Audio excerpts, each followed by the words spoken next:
ওই জিল্লো, মাল পরে দিস, আগে গেট বন্ধ কর। দেখ ঢাকার সেনা অডিটোরিয়াম সিনেমা হলের কি অবস্থা আজকে ঈদের ষষ্ঠ দিনে। হাই হাই হাই রে সাকিবিয়ানরা, আপনাদেরকে কি কইতাম। এটা হচ্ছে আজকে দিনের বিকাল 3টার শো, ঈদের ষষ্ঠ দিন। ঢাকার সাভারের সেনা অডিটোরিয়াম সিনেমা হলের চিত্র।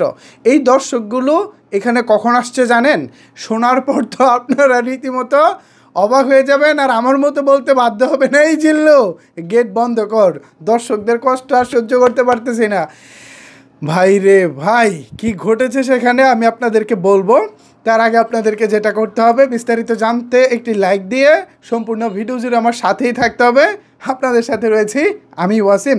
ভিউয়ার্স, অবিশ্বাস্য সারা, এক কথায় অবিশ্বাস্য সারা। ঈদের দিন থেকে আজকে ঈদের ষষ্ঠ দিন, সারা বাংলাদেশের সিঙ্গেল স্ক্রিনগুলোতে দর্শকদের উপচে পড়া ভিড়।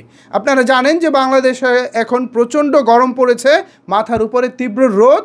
এই তীব্র রোদের মধ্যে দর্শকরা সকালের শোতে একটু কম হচ্ছে, মানে 12টার শোতে একটু দর্শক কম হচ্ছে, বাট বিকাল 3টা থেকে 6টা 9টা এই 3 শোতে কিন্তু দর্শকদের উপচে পড়া ভিড় লক্ষ্য করা যাচ্ছে।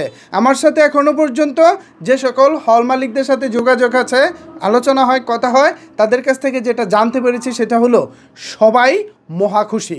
হল মালিকরা বলতেছে এই মানের ছবি যদি আসে আর এভাবে যদি দর্শকরা আসে তাহলে আমরা সিনেমা হল বাড়াতে বাধ্য হব, পাশাপাশি সিনেমা হলগুলোকে উন্নত করতেও বাধ্য হব।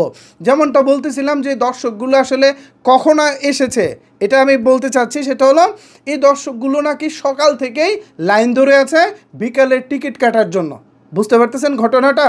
তীব্র গরম, মাথার উপরে প্রচণ্ড রোদ, এত কিছু অপেক্ষা করেও মানে বরবাদের টিকিট লাগবেই। সাভার সেনা অডিটোরিয়াম ঈদের দিন থেকে যেভাবে দর্শক কোপাচ্ছে ভাই, মানে জিল্লু মাল দে। এখন আমার বলতে হচ্ছে জিল্লু গেট বন্ধ কর। ভাই রে ভাই, এই বরবাদে কী আছে আপনারা বলেন তো? আমি দেখছি, আমি বলবো না কী আছে, কারণ এই ছবি নিয়ে বলার মতো ন্যূনতম যোগ্যতা আমার নাই।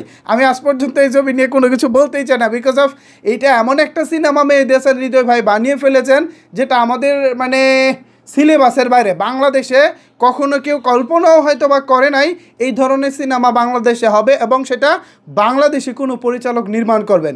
এটা জাস্ট এক কথায় অবিশ্বাস্য রকমের একটা ঘটনা মেহেদি হৃদয় ভাই ঘটিয়ে ফেলেছেন। অ্যান্ড অফকোর্স হচ্ছে প্রযোজক, যারা এই ছবিটার পিছনে টাকা খরচ করেছেন, তারা টাকা দিয়েছেন বলেই তো পরিচালক ছবিটা বানাতে পেরেছেন, তাদেরকেও ধন্যবাদ দিতে হয়। কেননা এই টাইপের ছবি, এই মানের ছবি বাংলাদেশের কোনো প্রডিউসার বানাবেন, তাদের আত্মায় এত ভাই সাহস নাই, তাদের এত সাহস নাই যে বরবাদের মতো ছবি বানাবেন।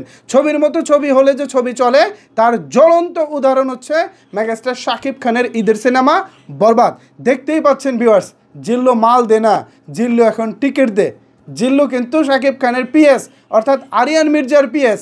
সেই আরিয়ান মির্জা কিন্তু যা চায় জিল্লু তাই রেডি করে। সো আমি জিল্লুর কাছে অনুরোধ করতেছি, জিল্লু গেট বন্ধ কর, টিকিট দে। ভিউয়ার্স, কেমন লাগতেছে মেগাস্টার শাকিব খানের বরবাদের এই ক্রেজ জানিয়ে ফেলুন নিচের কমেন্ট বক্সে। ধন্যবাদ সবাইকে এতক্ষণ আমার সাথে থাকার জন্য।